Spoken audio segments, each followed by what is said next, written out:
Hello ဒီယုံလေးနဲ့ပတ်သက်ပြီးတော့ချိုမေးကြတာရှိရဲယုံလေးဘယ်နှကောင်မွေးရမလဲပေါ့နော်ယုံလေးတွေကသူတို့ရဲ့အသက်အရွယ်ဒီပေါ့မေးလိုက်တဲ့အရွယ်ရောက်တဲ့အရွယ်ပေါ့နော်အဲ့အရွယ်လေးတွေက၄လဝန်းကျင်လောက်ဆိုစပြီပေါ့အဲ့ဒီအရွယ်ရောက်တဲ့အခါကျရင်အထီးချင်းအမမချင်းသူတို့ကချကြတာဖြစ်တတ်တယ်နော်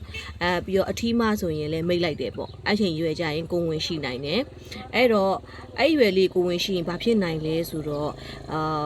ဒီအရွယ်မရောက်သေးပဲကိုဝင်ရှိရဖြစ်တဲ့အတွက်ကလေးအဖက်တင်နိုင်တာရာခိုင်နှုန်းနေတာမျိုးရှိတတ်တယ်မွေးလာတဲ့ကလေးတွေကကျန်းမာရေးထိခိုက်တာရှိတတ်တယ်နောက်မွေးပြီးရဲ့အမေကလည်းဒီကလေးငငယ်လေးတက်ငငယ်လေးနဲ့ကလေးမွေးရတဲ့အတွက်ကြောင့်မို့လို့ဒီကိုခန့်အားတွေနောက်အာဟာရအစာအာဟာရမပြည့်တာတွေမွေးတဲ့ကလေးမှလည်းအစာအာဟာရတွေမျှတစွာမရောက်ဖဲနဲ့ဖြစ်တာတွေနောက်မွေးတဲ့ယုံအမေမှလည်းဒီလိုမျိုးကျန်းမာရေးတွေတစ်ခုခုဖြစ်ပြီးတော့မှအသက်အန္တရာယ်ထိခိုက်တာမျိုးရှိတတ်တယ်ပေါ့နော်ရှိနိုင်တယ်ပေါ့နော်အဲ့ဒါလေးတွေဖြစ်နိုင်ခြေများတယ်အဲ့တော့ကြောင့်မို့လို့ယုံလေးတွေမွေးမဲ့အခါမှာကိုကအဖော်လို့စေချင်လို့အဖော်ဖြစ်အောင်လို့ဆိုပြီးတော့နှစ်ကောင်မွေးလိုက်မယ်ဆိုရင်သူတို့လေးအစာပိုင်းမှာတော့အတဲတဲလေးနေတဲ့တဲ့အတူတူနေကြမယ်အဆင်ပြေရဲ့ဒီသူတို့ရဲ့ဒီမိတ်လိုက်တဲ့အရွယ်အကြီးကောင်ပေါက်အရွယ်ပေါ့သူတို့အသက်၄လလောက်ရောက်သွားပြီဆိုတဲ့အခါကျရင်တော့သူတို့လေးတွေကအဲ့လိုမျိုးမိတ်လိုက်တဲ့အခါကျရင်ကိုဝင်ရှိတယ်ကလေးမွေးတဲ့အန်ရရှိတာတွေနောက်မိတ်မလိုက်တိုင်ဘူးအထီးချင်းအမချင်းဆိုရင်လည်းခြားကြကြိုက်ကြတာသွေးထွက်တန်ရုပ်ဖြစ်တာတွေအထိဖြစ်တတ်တယ်အဲ့တော့ဘာဖြစ်ခွဲထားရတယ်ပေါ့နော်လောင်အိမ်တစ်ခုစီနဲ့ခွဲထားရတယ်အလှည့်ကျစီထုတ်ပြီးတော့မှအပြင်မှာလမ်းလျှောက်တာမျိုးတွေလုပ်ပေးရတယ်အဲ့လိုခါကျရင်ဘာဖြစ်သွားလဲဆိုတဲ့ခါကျတော့ဒီအထီးချင်းအမချင်းကလည်းမကိုက်ရလို့ stress ဖြစ်တတ်တယ်အထီးအမတွေကလည်းမိတ်မလိုက်ရလို့ stress ဖြစ်တတ်တယ် stress အကြောင်းကတော့ဒီ main ပင်ပို့စင်မှာရေးထားတယ် stress ဖြစ်သွားရင်ကဘယ်လိုဖြစ်နိုင်လဲဆိုအစားမစားတော့ဘူးတခြားကျန်းမာရေးတွေဖြစ်လာနိုင်တယ်ဝင်ပြောတယ်နေမကောင်းဖြစ်တယ်နောက်ဆုံးအစားတောက်တွေပြက်လာပြီးတော့အစားမစားပဲနောက်ဆုံးမှာဒီလိုမျိုးအသက်အန္တရာယ်အထိဖြစ်သွားနိုင်တဲ့အခြေအနေလေးရှိတတ်တယ်အဲ့ဒါကဒီယုံလေးတွေကဘာဖြစ်လို့အဲ့လိုအသက်အန္တရာယ်ဖြစ်သွားတဲ့အခြေအနေထိဖြစ်သွားနိုင်လဲဆိုတော့ယုံလေးတွေတခုခုဖြစ်ရင်တို့ကထုတ်မပြောဘူးတို့ကဒီလိုမျိုးပေါ့နော်အတန်လေးတိတ်ပြီးနေကြတယ်မအော်လဲမအော်နိုင်ကြဘူးတော့တိုင်ုံကလေဆိုတော့တို့တကယ်ဖြစ်သွားပြီဆိုတဲ့ခါကျရင်အရန်ကိုမှခန္ဓာကိုယ်မှာတားကိုမှထိခိုက်နေတော့မှဒါလူကသိတာပေါ့အဲ့ချိန်ကျရင်တို့ရဲ့ဒီဖြောကဖြစ်တာ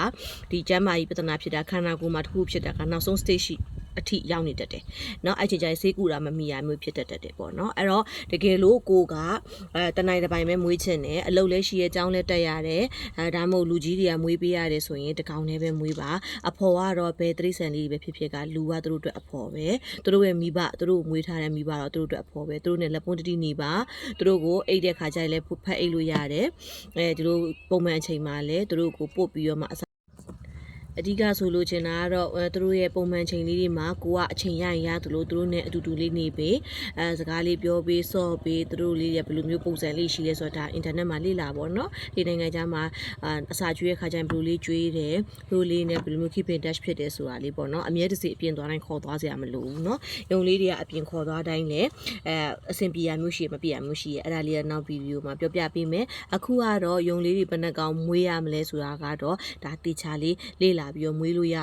ပါတယ်အဲ့လိုတေချာလေးလာခြင်းနဲ့ဆိုတော့ဒီ page မှာ Lucky Bunnies Family ဆိုတဲ့ page မှာပထမဦးဆုံးအပေါ်ဆုံးမှာ main feature ဆိုတဲ့အထဲမှာ main pin post link ရှိပါတယ် feature ပေါ့ feature ထဲမှာ main pin post link ရှိပါတယ်အဲ့ဒီထဲမှာဒီခေါင်းစဉ်လေးနဲ့ခွဲပြီးတစ်ခုချင်းစီရေးထားတယ်အခုဒီဘယ်နှကောင်မွေးရမလဲဆိုတဲ့အကြောင်းကတော့ခေါင်းစဉ်အကြီး A ထဲမှာ